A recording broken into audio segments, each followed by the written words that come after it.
So, Sarah, I really am pleased to be able to be interviewing you today. I've been excited to read your book that I've been delving into, Father Time. I'll just hold it up here for a moment and then to get into more about your work and how you started doing this. But I wanted to begin by introducing you, at least formally, in the way that it is in your book. And what it says in the book jacket, I'm just going to read it. It says Sarah Blaffer Hrdy is a professor emerita of anthropology at the University of California at Davis. She is the author of The Woman That Never Evolved, Mother Nature, and Mothers and Others, the Evolutionary Origins of Mutual Understanding. And I just want to hold up this little picture that is next to your professional bio, which is you holding a baby and gazing into an aquarium with both of you smiling. And I want to start by just asking you how you picked that picture to be the next to your bio in this book. And then we'll get into the book more in detail. I think you must know something about Julie, cichlids, little mouth brooding cichlids, because my grandson Mackie and I were watching a male fish picking up a tiny rock, white rock that was on the substrate of the aquarium and making a nest. So we were watching a male making a nest. And Whoa. in That fish, the first parental care in the whole world was in our watery ancestors, as Darwin called them, in fish. And among fish, 80, if they have parental care at all, which most don't, 80% of them, it's male care. So there mm, was male care long before female care. So Mackie and I were looking at male care. And that's why I sent that picture. It's not actually the one I intended for them to use because it's very dark and stuff, but I had a little story about it in there, which never got included. But aren't you wonderful to ask? well, it struck me because of the work that I do. As you know, my work is in evolutionary healing and medicine and what's called gender medicine and healing that looks at both males and females. And I really got introduced to your work many, many years ago. I read and still have a copy of a very large volume, Mother Nature, and I've always been interested in nature, and you can't understand nature unless we really understand Mother Nature. And very excited then when I read Father Time. So maybe you could start in kind of placing Father Time in the larger context of your work with women and how the Father Time book and maybe the Mother Nature and some of your earlier books, kind of round out or at least expand your professional and personal experience work that you've been doing. Well, Father Time is not a book I ever expected to write. Mother Nature, I started thinking about that book back when I had my first baby. And Mm. there I was, I was a postdoc at Harvard and, an ambitious woman wanting to get on, but also a committed Bulbian. I had read on attachment, and John Bowlby, just say who John Bowlby is. John Bowlby is the father of attachment theory, and he had a very prescient insight decades ago. And he wrote this trilogy back beginning in 1966 on attachment and loss. And his prescient idea was that we will not understand mother-infant relations in humans unless we go back to what he called our environment of evolutionary adaptiveness, when we were evolving. And I mean, he's done more for human well-being than any other evolutionary thinker, because he recognized the needs of babies to feel secure and securely attached to someone. However, his views do need to be revised because he made an error back then. He used as his templates, there was a bias, I think, in his choice of templates. He chose as his templates for our primate origins of maternal care macaques, baboons, gorillas, and chimpanzees. These are all animals where mothers are in constant contact with their babies. A mother chimpanzee is not going to let her baby out of touch for a single moment, day or night, for months after birth. However, he could have chosen some other species. He said he chose those because they spent time on the ground. But the monkeys I studied, langur monkeys, spent a lot of time on the ground and they share care all over the place. He Mm, could have chosen them, but he didn't. And of course, field primatology was just getting started back in the 60s. I was just the second generation of field primatologists. So you needed a primatologist to come in and say, whoops, you could have picked some different choices. And so in Mother Nature, over the course of writing that book, I was trying to explain to myself. I didn't feel abnormal. I felt completely normal. And yet I felt ambivalent about the demands of this baby 24/7, day and night. And I was, my husband was working in the hospital. He was a doctor and off to work. And I was at home alone with this baby. And why did I feel so ambivalent about it? And it was in the course of researching this book. I think now we understand maternal ambivalence. There are all these books on it, really, but we didn't back then. And I came to the conclusion that, whoa,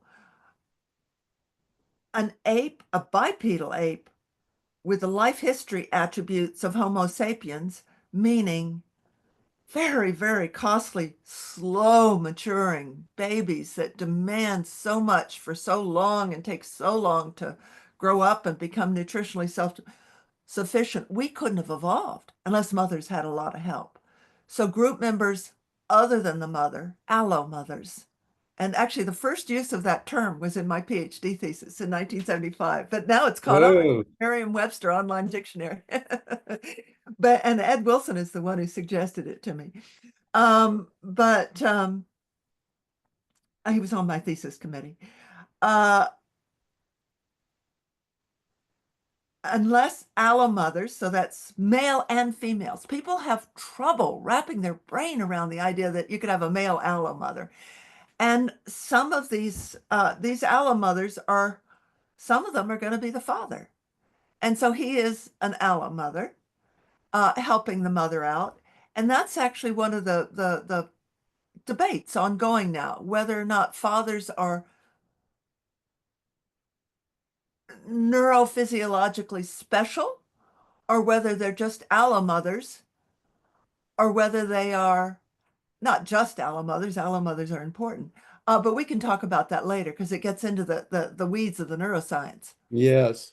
Well, it's interesting. You talk about how you kind of got started as a mother when your child was born. I got started in this field really when my first son was born, November 21st, 1969. So, we remember the birth of our children. And I was kind of a traditional father that went out to work but my wife was interested in me being more involved with the birth of the Yeah. baby. And she went through, the Lamaze childbirth classes to kind of prepare you. And I somewhat grudgingly went with her. I was really afraid that I might pass out or just not be of help at all. And at the time when my son was born, the doctor on call at Kaiser Hospital, which was where we were going to be giving birth, would decide whether the father would even be allowed in the delivery room. And I was, kind of okay either way. I wanted to be there. We'd kind of gone through the pregnancy together, and I started to get interested in the process. But when it came time after a fairly long labor, when she was time to go into the delivery room, the doctor said, okay, well, Mr. Diamond, it's time for you to go to the waiting room. And I dutifully went one way to the waiting room. She went the other way to the delivery room. But something stopped me. halfway to the delivery, to the waiting room, I felt like I was getting a call from my unborn child saying, I don't want a waiting room father. Your place is here with us.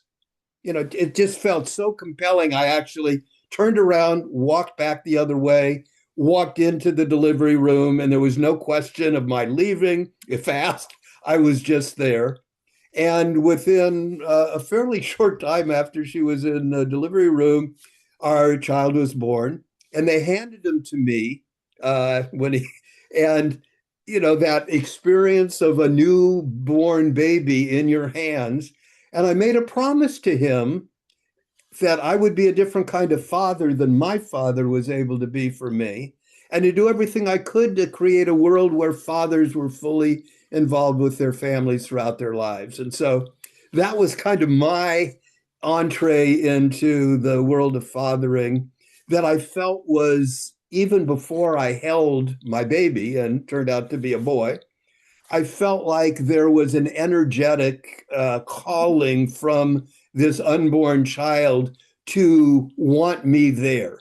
I don't know if that resonates with you at Oh, all. it definitely resonates. We are not so far apart generationally, and there's so much. I mean, I'm almost 80, and it's this is a generational thing. I mean, I had never, growing up in Texas back in the 50s, born in 1946, I'd never even seen a man change a diaper and didn't expect to. And when my child was born, Dan did come to Lamaze classes with me, and he was present in the delivery room. And the doctor handed him, he said, it's the happiest moment of my life. And then the baby was handed back to me. And the baby spent the night with me in my bed because hospital policy was just changing. You could request rooming in, big difference. Mhm. Um, and now my son and my son-in-law are so involved. It was almost heartbreaking when I watched my son-in-law just tenderly taking over care of my firstborn grandson. And that was 2014. It was just by coincidence the same year that the really exciting neuroscience about the difference between a really involved father and just an allo mother father uh, started to come out. And that's when I set about to research Father Time. And it was the catalyst was seeing this generational change. And Mhm. they I should have expected it before because we had preliminary clues, which were very interesting. I had the title in mind, Father Time, even before I started to research the book, because Mhm. I already knew from the animal evidence that if you have a male mammal of various species and you have them in prolonged intimate proximity with a baby enough, something in them switches and they become maternal. And in Mother Nature, I was already thinking about it. I called it the Silas Marner effect from George Mhm. Eliot's wonderful novel, that miserly old man and a little orphan girl crawls to his door in a snowstorm, and he picks up the foundling and starts to care for him, and he's completely transformed by the experience into a much more warm, and he reignites with the human species and be, Exactly.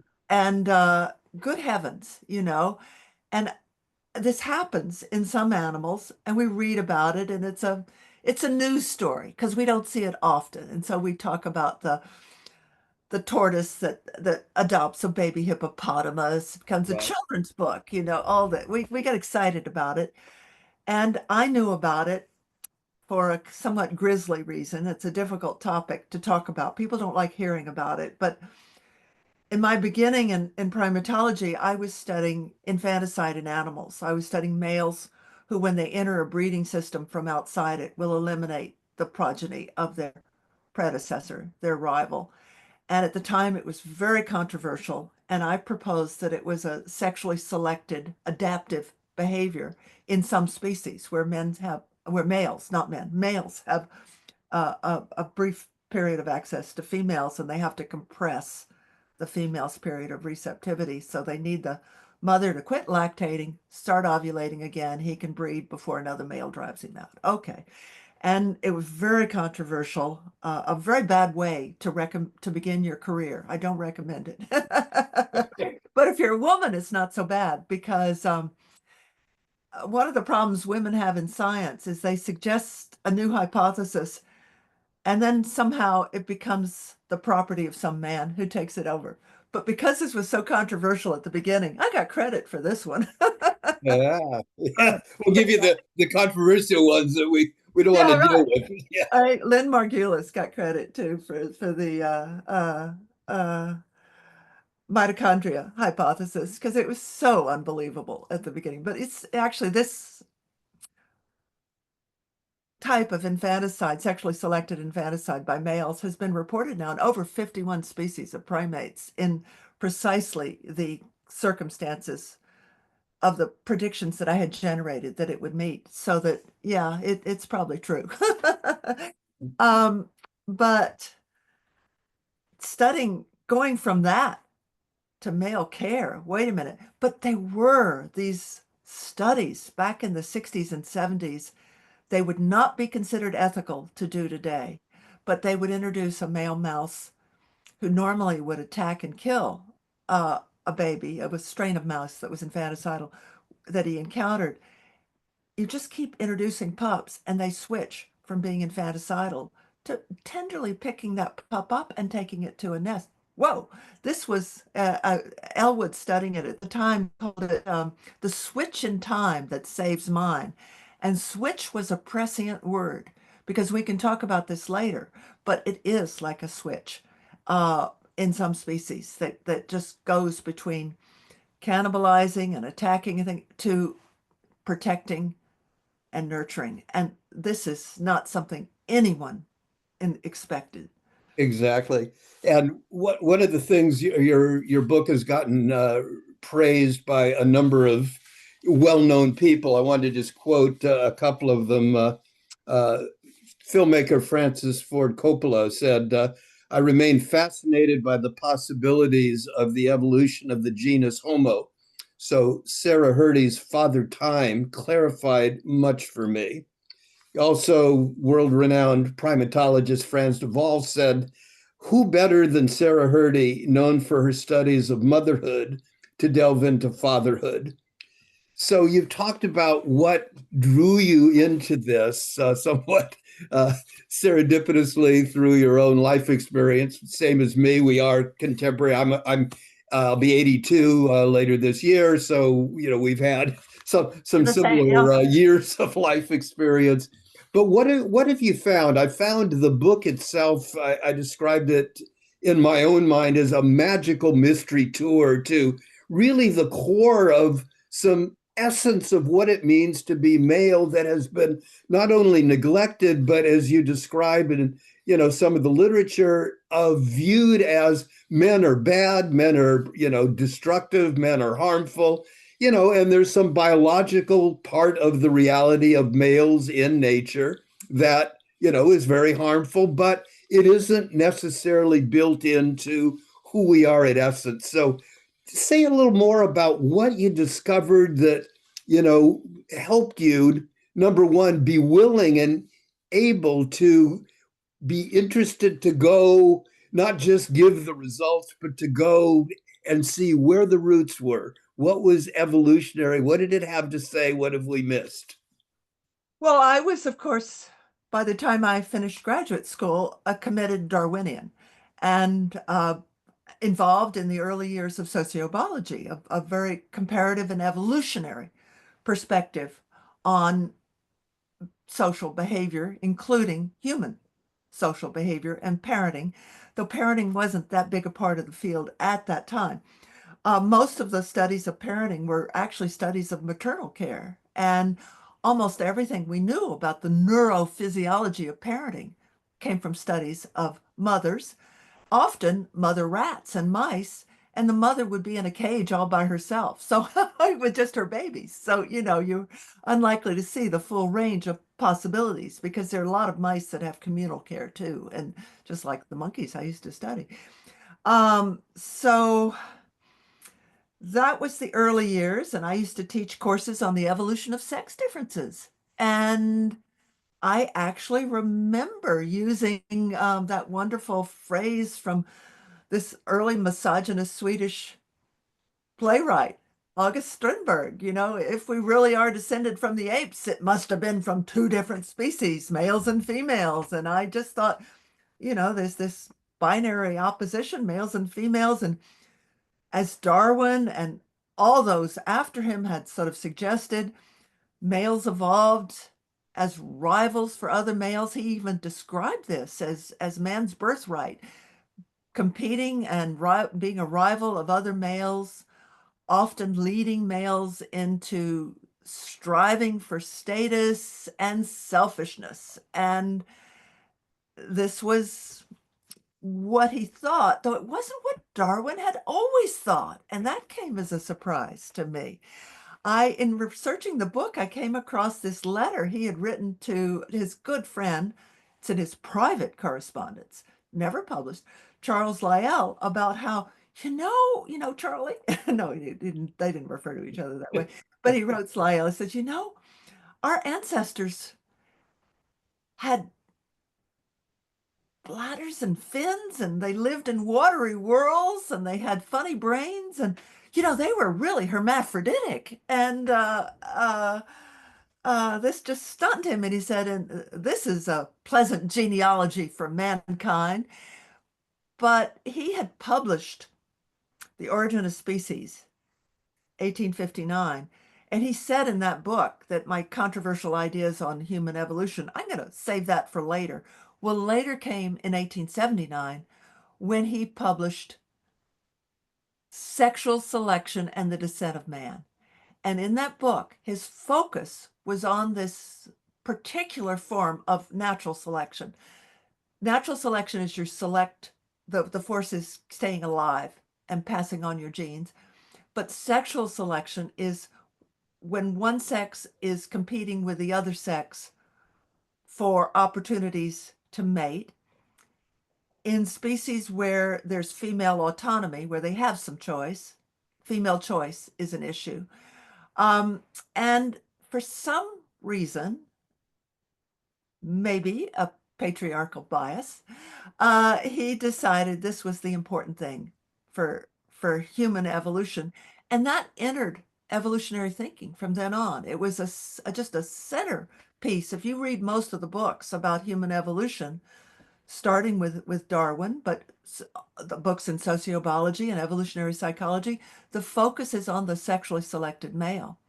What was left out was another very powerful evolutionary force that I myself had certainly not paid enough attention to, but it was brought to my attention by my close and beloved and revered colleague, the evolutionary theorist Mary Jane West Eberhard. And she wrote about social selection. And Mm. I read about it, but I didn't understand it. I actually was using the concept without having a formal definition of it before. When I would write about the monkeys I used to study, there's a lot of shared care, and babies had to attract the attention of caretakers in order to stay alive. And so they were in competition with other babies in the group to do that. They didn't necessarily touch the other babies, they weren't duking it out. They just needed to be more attractive. And in the Columbine monkeys, which are the monkeys with a whole lot of infant sharing, Langer monkeys, the stub-nosed monkeys in China, and so forth, babies are born with these flamboyant natal coats. So you have black and white colobus adults with brilliant white, snow white coats, or Trachypithecus monkeys with the adults are black and the babies are bright gold, just like spun gold. And you think, whoa, isn't this going to attract predators? Like, as raptors and birds that eat them can see Sure. color. No, it's to attract allo mothers to come take care of me. And so my mother can forage better, feed faster. Mothers were selected to produce these natal coats. And this was social selection, but I didn't know it.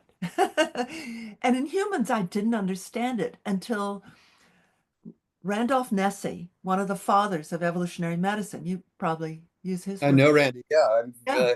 interacted with him at conferences and Yeah, Yeah. yeah, And very interesting studies. he explained in a book about runaway social, in an article about runaway social selection, that a lot of his patients were really concerned about being liked and someone not thinking well of them. And they would agonize over something they'd said or done. Well, I recognize that. I mean, we all do. I care desperately what other people think about me. And men do big time. And this is socially selected. They're competing in a way to be chosen as a partner, to be trusted. And I remember after reading that, asking Dan, and so saying, Dan, you're so honest, but you're not really religious. You don't believe in God, but you're so honest. Why are you so honest? And he said to me, well, if I wasn't honest, honest people wouldn't want anything to do with me. And I prefer dealing with honest people. Well, duh. That's a great quote. I love that. And anyway, I started to understand and apply it to what was going on among our ancestors in the Pleistocene. And so let's talk just about men. I mean, I think this applies to both sexes, but we're Right, talking about men. Um, well, women have a special problem. They have to line up people who are going to help them care for their baby after it's born. So right, they need friends. All this stuff about mean girls and mean girls ostracizing other girls, they're competing to be part of a social circle because that's going to be valuable to them later on. Not necessarily in our society because we don't live that way anymore, but back in the Pleistocene, yeah. right. But anyway, men were not hunting the way they were supposed to for Darwin's theories. Darwin had proposed that the reason men got so much smarter than women, which he thought, and well, might he think that based on the evidence of his day, women couldn't get educations. They couldn't own property in their own name. Of course, they weren't going to become great entrepreneurs. They weren't going to become great scholars and philosophers. They didn't, they weren't in the playing field was biased against them. But he wasn't thinking that way. Though there's a wonderful correspondence where he's taken to task for that by an early Darwinian feminist in Boston. But never, that's another story. But the idea that Darwin had was because men were providing meat, hunters. And it is true, although women do sometimes hunt in traditional societies, mostly it's by men, and they're bringing in most of the meat. And among other apes, chimpanzees actually like meat quite a lot. They lust for those lipids. It's males who do the hunting, and it's a very risky occupation. They're going up in the trees trying to get colobus babies and so forth, and the mothers can bite and they can get injured, and it's just a madcap race through the trees. And so it's mostly males who do it. And so Darwin knew this, and Darwin knew that among our ancestors, probably it was men doing most of the hunting. And so he thought, okay, the men who are better at hunting are going to be able to attract the most mates and attract the most eligible, the most healthiest females and so forth. And so you're going to have selection from smart men who can outcompete beasts in order to bring back more meat. Well, back in the middle of the last century and afterwards, when anthropologists like Richard Lee, and after that James O'Connell and Kristen Hawkes and Nick Burton Jones started to study who was actually bringing in what in terms of calories. 60% of the calories were plant foods brought in by women, which Darwin couldn't have known. 40% were was meat and honey brought in by men, but very sporadically. The problem was they'd have a bonanza one day and then go 25 more days without bringing anything in at all. As anyone who hunts kind of knows, it's a Yeah, dicey feast or occupation. famine. You may And score and you may not. it was a recipe for starvation, especially for mothers trying to keep babies who need to eat all the time, children alive. And we were starting to learn by then that among our hominin ancestors, the bipedal apes on the way to Homo sapiens in the Pleistocene, which is the geologic era between 2.6 million years ago now and 20,000 years ago. In that period, increasingly, um, food was being shared, and it had to be because there was more meat in the diet, which was essential to stay alive in these new habitats in the face of the climate change that Mother Nature was hurling at our bipedal ape ancestors. It was a really rough time to be an ape, especially a bipedal ape. And your habitat was shrinking, and the golden age of being of an ape back in the Eocene was just disappearing. Over the Pliocene got worse. Pleistocene was just an awful time to be a bipedal ape, and which is why, there were lots of bipedal apes in Africa back then. They all went extinct. There was this one line leading to us. And it managed to, and sometimes they coexisted for a while, interbred for a while. As you know, you and I both have Neanderthal genes still, and all that hanky-panky back in the end of the Pleistocene. But lots else was going on at the end of the Pleistocene, and that's when our frontal cortices, distinctively human frontal cortices, were really taking shape. Well, guess what? Your distinctively human frontal cortex was co-evolving right along with all this shared care that was going on.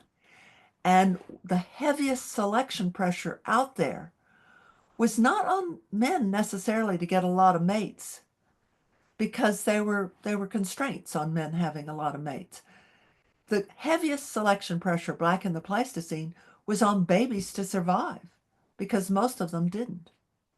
I mean, and so they had to attract a lot of care. And I think this literally started to change human minds. Mm. Definitely changed male minds. Indeed. It's so in my work that I do with men in groups. I've been in a men's group that's been meeting now for 46 years, and the value of men being in groups where we can really be honest, where we can be in like-minded and like-hearted exploration of what it means to be a man in today's world. And we really have learned together, both those of us that are fathers, have children, and those that aren't, what it really means to be a man today, and what you're describing, and what your book so aptly, delves into and raises, is a very expanded and hopeful, and I think realistic view of what it means to be a man today and the possibilities. Because many men and boys feel like we don't really know who we are. And this old view of manhood, of being the, dominant and going, it just doesn't fit many people. It doesn't work in relationships very well. So what would you say, based on, what you've learned from the past, what you've learned from the research in your book, what you've learned as a mother, grandmother, and primatologist, what would you say to males today, young men that are of whatever age, that are really wanting to get some wisdom about what's new, what's the good news about being males today that we didn't know from the past, that you've found out and write about in this wonderful book? Well, let's start with the bad news. The bad news, gentlemen, is that our definitions, our societal definitions of masculinity, left over from the 19th century and even before, long before, from societies that grew out of generations of warfare, highly patriarchal societies. Those definitions of manhood, gentlemen, are not doing you any favors. Um, there is, if you look across mammals, of course, in almost all mammals, males die before females do. Why is that? Well, for one reason, it has to do with they're more likely to be engaged in violence and aggressive behavior, and they take more risks. Why? Because they're striving for status. They were selected to strive for status. And this is testosterone related. Testosterone, by the way, is not helping your immune system work better. It does the opposite. So the things we have valued in men, and so to say, this is how you must be, are not healthy ways to be. And it's not an accident that, as I'm sure you probably have talked about many times, that these deaths of despair that we talk at 3 out of 5 deaths by suicide and overdose are men and things. These are men who feel left out, who feel a lack of a sense of purpose. Well, my goodness, if you want to feel like you matter, care for a baby. It just they return this adoration that is quite blissful. And guess what? This is something that I don't think people realize. It's true of, it was first, I think, really nailed down in, of all places, frogs, where in some species of poison dart frogs, where the males care for babies, the males will stick their rump in water and let tadpoles crawl on board because they're going to transport them to more water because their pool of water was drying up and they'll die. They get dehydrated. When the male feels tadpoles wriggling on his back and it's time for him to care, he gets a rush of dopamine. This is something that's just been discovered by neuroscientist Lauren O'Connell at Stanford. Beautiful work on these poison dart frogs, the poster species for male care and understanding it. Anyway, yes, guess what? Dopamine and other pleasure in, pleasurable sensations, like when you eat something, anticipate something good to eat, oxytocin goes up. And we can talk about that the studies I did in my own family of that, just my proof of concept. They weren't rigorous scientific studies, but finding out that males have the same response, whether they're the father or the grandfather. In other words, whether they're the father or an allo parent, oxytocin also goes up when they have prolonged intimate contact with a baby. So we're finding out all this stuff, and I needed to find out, where does this come from? How could this be there? This is not helping males compete with other males to get matings. It's not going to help them spread their seed. This is something else. What is this? This is something that mothers are more interested in doing, keeping their babies alive and cared for. Why on earth would this be there? And that's where, you say Mother Nature, Father Time reads like a mystery. It was a mystery. It was a me trying to understand this. And in order to do so, having to engage, you could call it magical, I call it time traveling. I had to go back in time and imagine males in other eras, in other contexts, in other species, but species that when you think of the web of life, we are all related to. We share 98, 99% of our protein coding genes with chimpanzees and bonobos, but we have the same neural circuits and molecules at work as our amphibian and reptilian ancestors 400, 500 million years ago. This is our heritage too, and we need to Yeah. take it into account because Mother Nature is my personal metaphor for Darwinian natural selection. Mother Nature is a thrifty housekeeper, and even if she's not using something at the time, she stashes it away in her cupboard, and there it is when it becomes useful again in a new environment, in a new social context.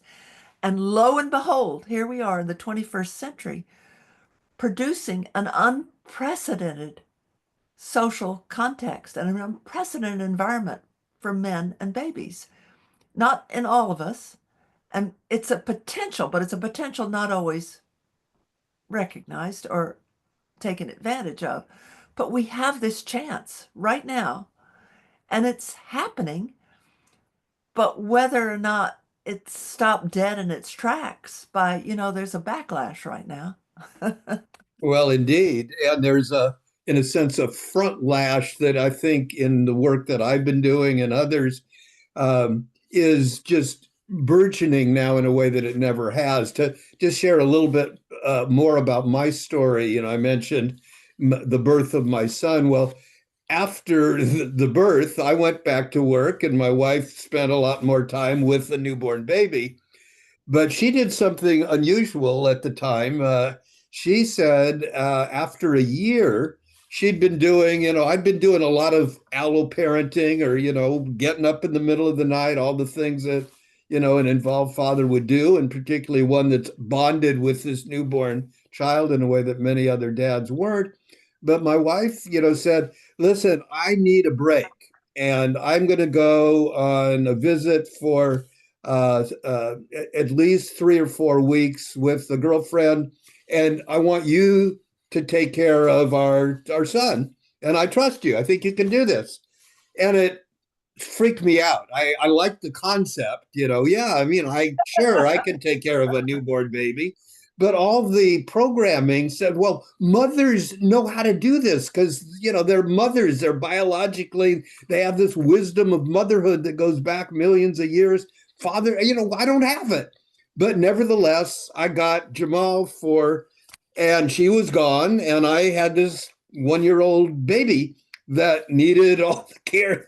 And she had left milk. She had done a whole milk thing with expressing milk, so there would be brother's breast milk, but I still had to get up. I had to feed the baby. And a very, very interesting thing that you speak to in the book happened.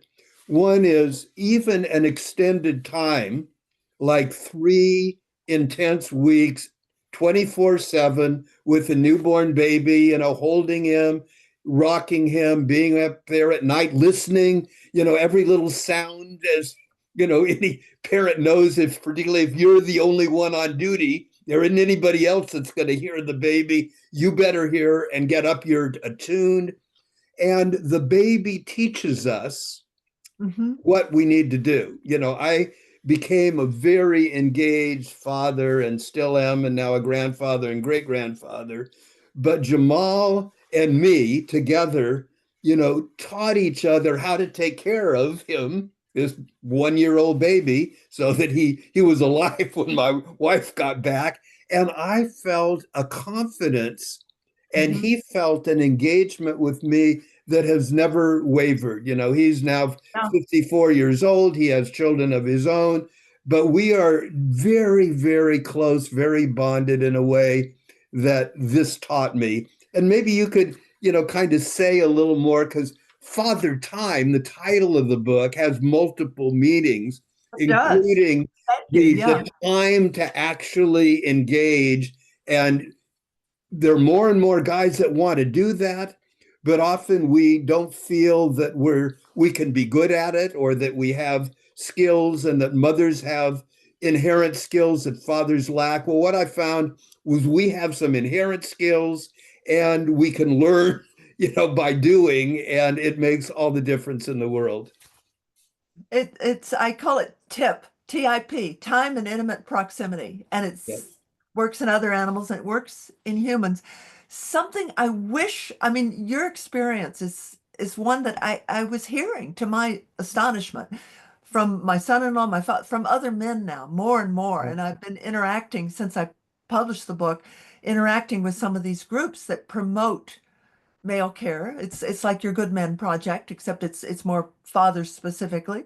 right, Equimundo. Gary Barker was just here for yeah. dinner 2 nights ago, Oh, and really? Yeah, a good friend of mine. I've interviewed Gary for these yeah, podcasts that I'm doing. So, God, that's great. well, I'm glad you had it that was it was connection. it was delightful. And I have a wonderful photograph of Gary. I'll send it to you. Oh, It's good. very expound. I have a painting that Isabella Kirkland did. It's the one in the book of it's a menagerie of the males of a species where males are involved in a whole lot of care. And Right, there's a great cassowary, the 6 foot tall New Guinea bird lording over it. right, And the female cassowary is polyandrous, and she comes along and she lays her enormous blue eggs in the territories of a number of different males, and then she's off. And he guards the eggs till they hatch, and when they hatch, he cares for those chicks in the forest for 9 months, showing them what to eat, keeping them safe. So in this photograph, Gary is expostulating to the cassowary the importance of male care. and I do need to send it to you. Um, but one thing I wish, knowing what I'm learning now and learning the experiences like yours, I wish I had emphasized more in the book. I do say there's never enough allo-maternal care. That, whether it's a mother caring or a baby care, a father caring, they need a lot of help. Right. But I don't think I gave quite enough lip service, ink, to the social support, men caring for babies. I mean, when you were in charge of Jamal by yourself, did you feel validated by others around you, or did you feel like a curiosity? And surely it was stressful. I mean, you needed more support doing that as well. Absolutely. Yeah, I felt pretty much alone.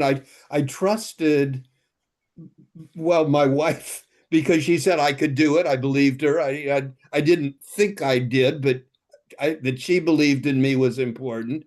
And probably more than that, even was once I had this connection with my newborn baby right from the beginning. I took off, 3 weeks from work to be with him and my Yeah. wife right at the beginning. So we had a very Yes, intimate, that's important. hands-on, body-on time when he was born that's never wavered. We still hug and kiss on the lips from the time he was a little baby until he's all through adolescence. So the on connection, body to body contact teaches us. But at the time, no, there was very little external. And in fact, there was not only curiosity, why would you want to do this? And But also some suspicion about suspicion, you. like what may be wrong with this guy? Uh, Yeah. that, is he, a molester? Is he, I mean, it was a very negative view. Like, you're Yeah. probably going to do something bad to this kid. So, exactly right. We need a lot more support than I got back then. And there is a lot more support now in men's groups and ones that I was fortunate to have been in right from the beginning. My Mhm. son, and then later my daughter, when she was born, I brought them to men's groups that I was in, this 46-year men's group, where we got support for all of the things that you have taught. But we need so much more support now and We do. forever because babies need it and we need it. And it's starting to come, if only it can continue. And I am I was so much more optimistic when I began this book 10 years ago than now. Um, but in writing it, and there's the French documentary filmmaker Jacqueline Farmer is going to be making a documentary about it. And she is going to film some of these men's groups in Argentina. And you can go online and read about the ones in Bolivia and in Oh, Europe super. and Can't in wait to see England. that. That's great. And Duncan, is it Duncan Fisher? I always get his name wrong because I know another Duncan and Michael Lamb and this group in England that are really pushing this kind of Bill of Rights for fathers. And these are societal issues. And we Mm. talk a lot about, oh, we've got a crisis of caretakers. Well, please, we have a vast untapped resource out there. Indeed. All these men. And so the crisis in caretaking. Oh, by the way, our government is very worried right now about the fertility crisis. And, just go listen to the economists and what they're telling you. Yeah. And they're saying expand paternal leave policies, provide more subsidized childcare, have more help to mothers from their partners. And even in societies, in these high income societies, the birth rate starts to slide back up. The mother's working, but she feels like she can do it. It's not ever going to go back up, perhaps, to 6 children per woman, but it's going to go above replacement fertility, which is about where you want it. You don't want a constantly expanding population. It's a problem. Um, and what you want is a stable. If I'm talking about it as if I were the mayor of a town or a governor, I'm Right. not Yeah. necessarily talking about it as a conservationist, which I am. Not necessarily in favor of untrammeled population growth. Um, but these are societal issues, and we need to change them. And I think, if more men were taking as much care of their babies as you were, we wouldn't be debating birth control and child support. I mean, Indeed. and Well, all, there's more of that happening, and I wanted to, before we wrap up today, I wanted you to say a bit more about how the book's been received since it's come out, because in some ways it is controversial.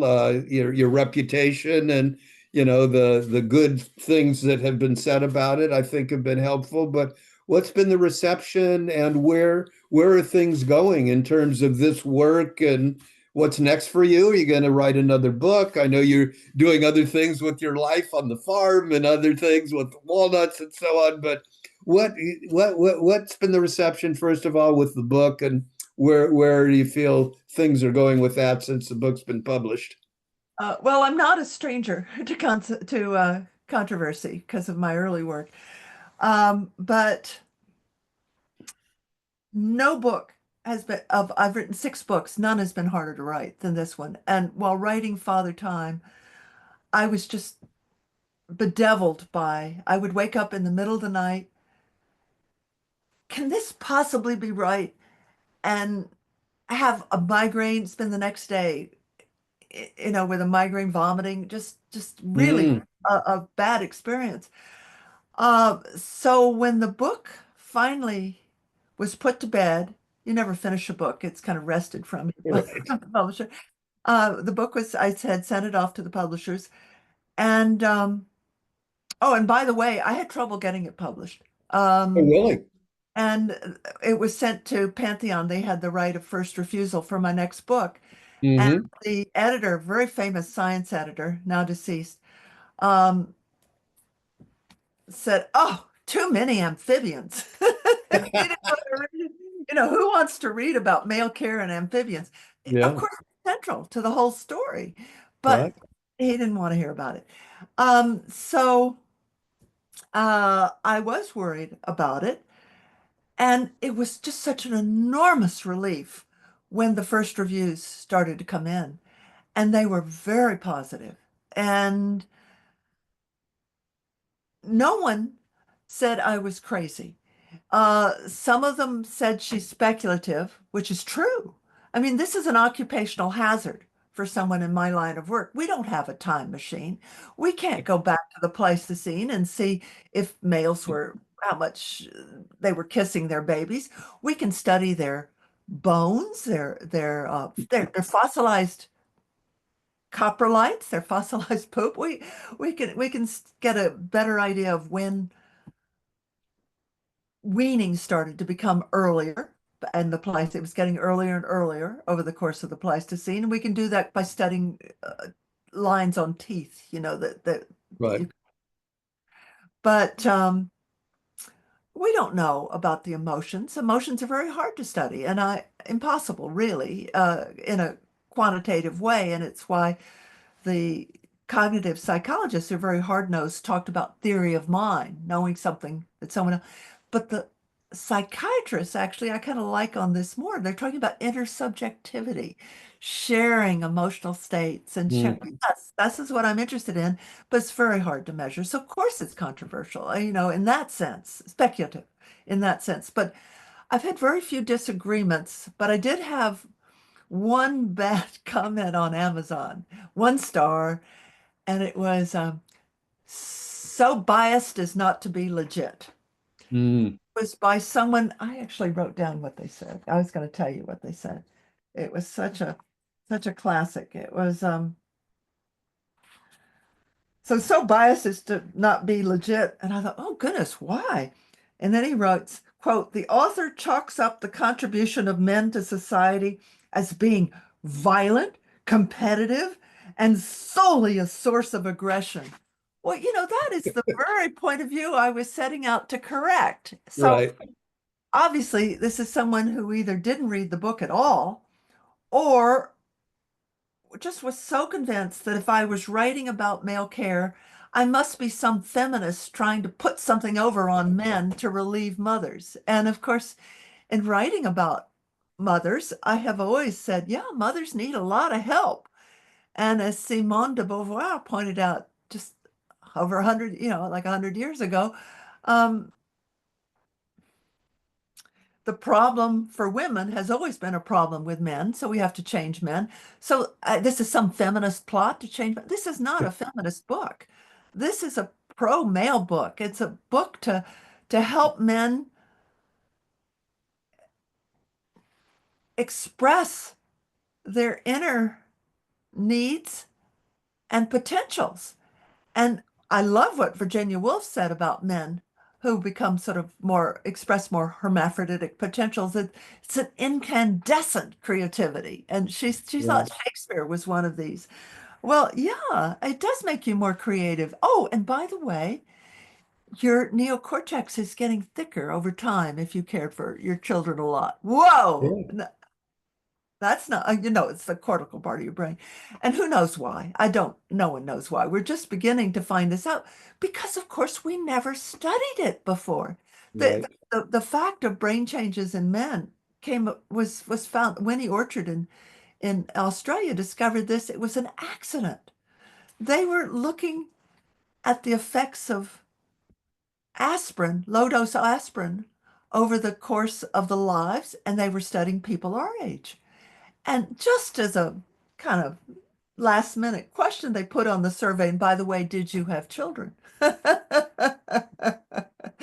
brains of the people who'd had children were a little bit different in significant ways. Hmm. And who would have thought? Men. And I'm sure Orchard is continuing to study this. It's the most important finding that I don't know about the aspirin findings, but the most important findings that have come out of her study had to do with male care. Well, I'm, as you know, I've already written a number of articles about your work because for me, working in the area of gender medicine and men's health, it feels to me like one of the most important books that has ever been written, quite frankly, and timely in many different ways. I mean, we need this. Kindly, yes.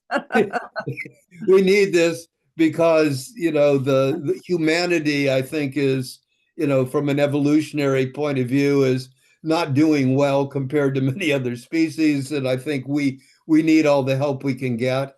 And on a day-to-day level, with our children and grandchildren and great-grandchildren, we need support. And men, if they knew how vital we were and are, if women knew that and could support that, if we together could see ourselves as allies rather than so much of the us against them, whether it's men and women or this political party on that, or the left and the right, or all the divisions that are going on. This book to me brings us together and gives a scientific grounding for something that mothers have known forever, and hands-on fathers, like myself and many other men that I know have known, but we never knew the data. That's why I love the stories, all of them, because it just validates and expands who we are as human beings. And if we know that, if we feel that, and we can be together and share it, it's a gift for everybody. So I'm excited to continue to, now having interviewed you, I hope we can stay in touch, and maybe we could do it again sometime and hear more about what the next stages are as you connect more widely, as the film that you described, gets out in the world. I think this is really a major movement for good for humanity. So any last words that you'd like to share with our audience before we wrap up for today? Well, just my concern. And, I see right now among our policymakers, they need to have spent more time with their children the way you did, because these are often men who are fathers and grandfathers. They should care about the world their descendants are going to inherit. they should care about the survival of their descendants. They should be as worried about nuclear war and climate change as I am, and they're not. And they're much more worried about maintaining their status and maintaining their power, and in some cases, keeping out of jail. And this is leading us all into a very dangerous situation. And when I look across species, what, as a sociobiologist, I'm aware of is it's in the species with untrammeled sexual selection, sexually selected urges, not necessarily selection uh, for mating per se, but selections for status. Oh, I want to be powerful. I want to be dominant. These are old troglodytean biases from pan-troglodytes, the common chimpanzee. This is the common chimpanzee in us, but we are Homo sapiens. We went through the Pleistocene. Social selection has worked much harder on us because we were interdependent for so long than it has worked on other apes. And we need to develop these aspects of our birthright, our legacy. And guess what? If we do, we'll be less likely to go extinct. Yeah, that's a good reason. And in the day-to-day lives of men and women, it will help us be healthier as men. It will help our relationships be more intimate, more satisfying.